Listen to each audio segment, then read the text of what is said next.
Hi dear friends, അസ്സലാമു അലൈക്കും. ഇന്ന് നമ്മൾ ചെയ്യാൻ പോണത് ഒരു ബോട്ടിൽ ആർട്ട് അല്ല കേട്ടോ. ഒരു വളരെ സിമ്പിളായിട്ടുള്ള ഒരു കുഞ്ഞ് ക്രാഫ്റ്റാണ്. പിസ്തയുടെ ഷെല്ല് വെച്ചിട്ട് കുട്ടികൾക്കൊക്കെ ചെയ്യാൻ പറ്റുന്ന നല്ല സിമ്പിളായിട്ടുള്ള ഒരു ക്രാഫ്റ്റാണ്. അപ്പോൾ അതിന് വേണ്ടിയിട്ട് ഞാൻ കുറച്ച് പിസ്തയുടെ ഷെല്ല് എടുത്തിട്ടുണ്ട്. എന്നിട്ട് അതിന് നമ്മൾ ഒരേ സൈസിലുള്ള കുറച്ച് പിസ്തയുടെ ഷെല്ലൊന്നിങ്ങനെ മാറ്റി വെക്കുക കേട്ടോ. ഇനി നമുക്കിതൊന്ന് പെയിൻറ്റ് ചെയ്ത് കൊടുക്കണം. അപ്പോൾ അതിന് വേണ്ടിയിട്ട് ഞാനിവിടെ പേൾ ഓറഞ്ച് ആണ് എടുത്തിട്ടുള്ളത്. പേൾ കളേഴ്സ് ആകുമ്പോൾ കുറച്ച് നല്ലൊരു ഗ്ലൈസിങ് കിട്ടും. അപ്പോൾ കുഴപ്പമൊന്നുമില്ല, നമുക്ക് ഏത് കളേഴ്സ് വേണമെങ്കിലും യൂസ് ചെയ്യാം. അങ്ങനെ നമ്മൾ പിസ്തയുടെ ഷെല്ലൊക്കെ ഒന്നിങ്ങനെ പെയിൻറ്റ് ചെയ്തെടുത്തിട്ടുണ്ട്. പിന്നെ ഞാൻ ഇവിടെ എടുത്തിട്ടുള്ളത് ഇതുപോലുള്ള സിൽവർ കളർ കമ്പിയാണ് കേട്ടോ. അപ്പോൾ ഇത് ഫ്ലവർ മേക്കിങ്ങിനൊക്കെ യൂസ് ചെയ്യുന്ന ടൈപ്പ് തിന്നായിട്ടുള്ള അത്ര കട്ടിയൊന്നും ഇല്ലാത്ത ടൈപ്പ് ഒരു ഇങ്ങനെ കമ്പികളാണ്. അപ്പോൾ അതിൽ നിന്ന് ഞാൻ ചെറിയൊരു 2 പീസ് ഇങ്ങനെ കട്ട് ചെയ്തെടുത്തിട്ടുണ്ട്. എന്നിട്ട് ഒരു പീസിൻ്റെ അറ്റത്ത് ഇതുപോലെ നമ്മളൊന്നിങ്ങനെ കൈ കൊണ്ട് ഇങ്ങനെ വളച്ചിട്ട് ചെറിയൊരു ഇതിലാക്കിയെടുക്കുക, ഒരു ചെറിയൊരു ഷേപ്പ് പോലെ ഒന്നിങ്ങനെ ആക്കിയെടുക്കുക കേട്ടോ. ഇനി നമ്മളൊരു പിസ്തയുടെ ഷെല്ലെടുത്തിട്ട് അതിൻ്റെ ആ ഒരു താഴെ ഭാഗത്തായിട്ട് കുറച്ചൊന്നിങ്ങനെ ഗ്ലൂ അപ്ലൈ ചെയ്യാണ്. അപ്പോൾ അത് കഴിഞ്ഞിട്ട് നമ്മൾ ആ ഒരു വളച്ച് വെച്ചിട്ടുണ്ടായിരുന്ന ആ ഒരു ഭാഗം ഉണ്ടല്ലോ, ആ ഒരു ഭാഗം നമ്മൾ അതിൻ്റെ അകത്ത് വെച്ചിട്ടൊന്നിങ്ങനെ ഒന്ന് ജസ്റ്റ് വേറൊരു പിസ്തയുടെ ഷെല്ലും കൂടെ വെച്ചിട്ടൊന്നിങ്ങനെ കവർ ചെയ്തെടുക്കുകയാണ്. അപ്പോൾ നമ്മൾ ഏകദേശം ഒരേ സൈസിലുള്ള പിസ്തയുടെ ഷെല്ല് നോക്കിയിട്ട് എടുക്കുക കേട്ടോ. അപ്പോൾ അതുകൊണ്ടാണ് നമ്മൾ ആദ്യം ഇങ്ങനെ റെഡിയാക്കി വെച്ചിട്ടുണ്ടായിരുന്നത്. എന്നിട്ട് അതിൻ്റെ ഒരു 2 ജോയിൻ്റ് ആയിട്ടുള്ള ഒരു ഭാഗം ഉണ്ടല്ലോ, ആ ഒരു ഭാഗം മറയ്ക്കുന്ന രീതിയിൽ നമ്മൾ വേറൊരു പിസ്തയുടെ ഷെല്ലൊന്നിങ്ങനെ ഒട്ടിച്ചു കൊടുക്കുകയാണ്.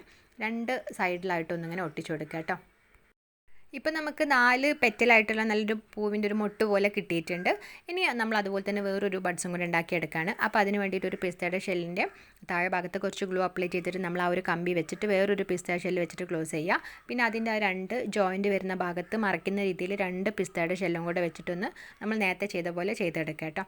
എന്നിട്ട് നമ്മൾ ഇതിന് ഒരു ലെയറായിട്ടും കൂടെ ചെയ്ത് കൊടുക്കുകയാണ്. അതിൻ്റെ ഒരു ഓപ്പോസിറ്റായിട്ട് വീണ്ടും അപ്പോൾ അങ്ങനെ ഒരു 6 പിസ്തയുടെ ഷെല്ല് വെച്ചിട്ട് ഒരു ബഡ്സ് ഒന്ന് ഉണ്ടാക്കിയെടുക്കുകയാണ്. അപ്പോൾ അതുപോലെ തന്നെ നമ്മൾ കുറച്ചധികം തന്നെ ഉണ്ടാക്കിയെടുത്തിട്ടുണ്ട് കേട്ടോ. നമ്മളിവിടെ 2 ടൈപ്പ് ബഡ്സാണ് ഉണ്ടാക്കിയെടുത്തിട്ടുള്ളത്. 4 പിസ്തയുടെ ഷെല്ല് വെച്ചിട്ട് പിന്നെ അതുപോലെ 6 പിസ്തയുടെ ഷെല്ല് വെച്ചിട്ട്. അപ്പോൾ അങ്ങനെ 2 ടൈപ്പ് കുഞ്ഞി ബഡ്സ് ഉണ്ടാക്കിയെടുത്തിട്ടുണ്ട്. അപ്പോൾ ഞാൻ പല കളേഴ്സിലായിട്ട് ചെയ്തെടുത്തിട്ടുണ്ട് കേട്ടോ. ഇനി നമുക്ക് വേണ്ടത് ക്രേപ്പ് പേപ്പറാണ് കേട്ടോ. അപ്പോൾ എൻ്റെ കയ്യിൽ ഇപ്പോൾ 2-3 കളേഴ്സ് ഗ്രീൻ കളറുണ്ട്. അപ്പോൾ അതിൽ നിന്ന് എനിക്ക് കുറച്ചുകൂടി ഒരു ബെറ്റർ ആയിട്ട് തോന്നുന്നത് ഈ ഒരു കളറാണ്. അപ്പോൾ അങ്ങനെ അതിൽ നിന്നൊരു ചെറിയൊരു പീസ് ഒന്നിങ്ങനെ കട്ട് ചെയ്തെടുത്തിട്ടുണ്ട്. ഒരു നീളത്തിലുള്ളൊരു പീസ് ഒന്ന് കട്ട് ചെയ്തെടുത്തിട്ട് നമ്മൾ ആ ഒരു പീസ് പകുതിയാക്കിയിട്ടൊന്നിങ്ങനെ മടക്കുകയാണ്. എന്നിട്ട് നമ്മൾ ആ ഒരു മടക്കിലൂടെ ജസ്റ്റ് സിസേഴ്സ് വെച്ചിട്ട് കട്ട് ചെയ്തിട്ട് 2 സ്ട്രിപ്പ് പോലെ ആക്കി എടുക്കുക കേട്ടോ. എന്നിട്ട് ആ 2 സ്ട്രിപ്പ് നമ്മൾ ഒരുമിച്ച് വെച്ചിട്ടൊന്നിങ്ങനെ മടക്കുകയാണ്. മടക്കിയിട്ട് നമ്മൾ അതിനെ നമ്മളൊരു ലീഫിൻ്റെ ഷേപ്പിലൊന്നിങ്ങനെ കട്ട് ചെയ്തെടുക്കുകയാണ്. നീളത്തിൽ നമ്മൾ സൈഡ്സിൽ നിന്നൊക്കെ കട്ട് ചെയ്തെടുക്കുക. അങ്ങനെ ഞാനിവിടെ കുറച്ച് ലീവ്സൊക്കെ കട്ട് ചെയ്തെടുത്തിട്ടുണ്ട്. ഇനിയിപ്പോൾ നമ്മൾ ആ ഒരു ബഡ്സിൻ്റെ താഴെ ഭാഗത്തുള്ള ഒരു കമ്പി ഉണ്ടല്ലോ, അപ്പോൾ അതിന് ജസ്റ്റ് ഒന്നിങ്ങനെ പെയിൻറ്റ് ചെയ്ത് കൊടുക്കുകയാണ്. അപ്പോൾ അത് നിർബന്ധമൊന്നുമില്ല, കുറച്ചുകൂടി ഒരു ഭംഗി കിട്ടാനായിട്ടാണ്.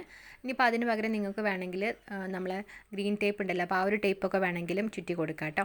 അപ്പോൾ അത് കഴിഞ്ഞിട്ട് നമ്മൾ ആ ഒരു കട്ട് ചെയ്ത് വെച്ചിട്ടുണ്ടായിരുന്ന ആ ഒരു ലീവ്സ് അതിൻ്റെ താഴെ ഭാഗത്ത് വെച്ചിട്ട് ജസ്റ്റ് ഒന്ന് ആ ഒരു കമ്പിയോട് ചേർത്ത് വെക്കണം. ക്രേപ്പ് പേപ്പർ ആണല്ലോ, അപ്പോൾ പെട്ടെന്ന് തന്നെ ഇങ്ങനെ ചുരുട്ടിയിട്ട് ചെയ്തെടുക്കാൻ പറ്റും. എന്നിട്ട് അവിടെ കുറച്ച് ഗ്ലൂ അപ്ലൈ ചെയ്തെടുത്താൽ മതി.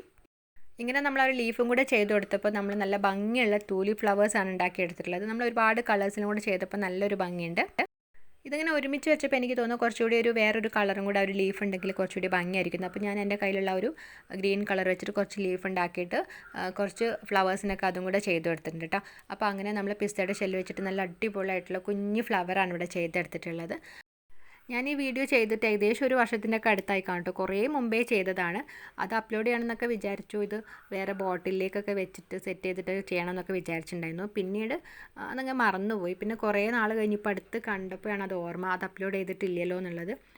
ഇനി ഇത് ബോട്ടിലേക്കൊന്നും വെച്ചിട്ട് വീഡിയോ എടുക്കാനൊന്നും കഴിയില്ല, കാരണം ഇതെല്ലാം ഫുള്ള് മോളൊക്കെ പറിച്ചൊക്കെ റെഡിയാക്കി എടുത്തിട്ടുണ്ടായിരുന്നു. കുറേ നാളായില്ലേ, അപ്പോൾ അവൾ കളിക്കാനൊക്കെ എടുത്തിട്ട് എല്ലാം നശിപ്പിച്ചിട്ടുണ്ടായിരുന്നു. അപ്പോൾ ഞാൻ ജസ്റ്റ് ആ ഒരു ഫ്ലവറിൻ്റെ രീതിയിൽ തന്നെ അപ്ലോഡ് ചെയ്തിട്ടുള്ളതാണ്. അപ്പോൾ എനിക്ക് ബേസിക്കലി ഭയങ്കര ഇഷ്ടമാട്ടോ. നല്ല ഭംഗിയാണ്, നമുക്ക് പെട്ടെന്ന് തന്നെ ചെയ്തെടുക്കാൻ പറ്റുന്നതാണ്. അപ്പോൾ ഈ വീഡിയോ നിങ്ങൾക്ക് എല്ലാവർക്കും ഇഷ്ടമായിട്ടുണ്ടാവുമെന്ന് വിചാരിക്കുന്നു. അപ്പോൾ അഭിപ്രായങ്ങളൊക്കെ എല്ലാവരും ഒന്ന് കമൻറ്റ് ചെയ്യണം കേട്ടോ. അപ്പോൾ അതുപോലെ ഇവിടെ വന്നിട്ടുള്ളവർ ആരെങ്കിലും നമ്മളെ ചാനൽ സബ്സ്ക്രൈബ് ചെയ്യാത്തവരുണ്ടെങ്കിൽ പ്ലീസ് ഒന്ന് സബ്സ്ക്രൈബ് ചെയ്തിട്ട് സപ്പോർട്ട് ചെയ്യുകയും ചെയ്യണേ.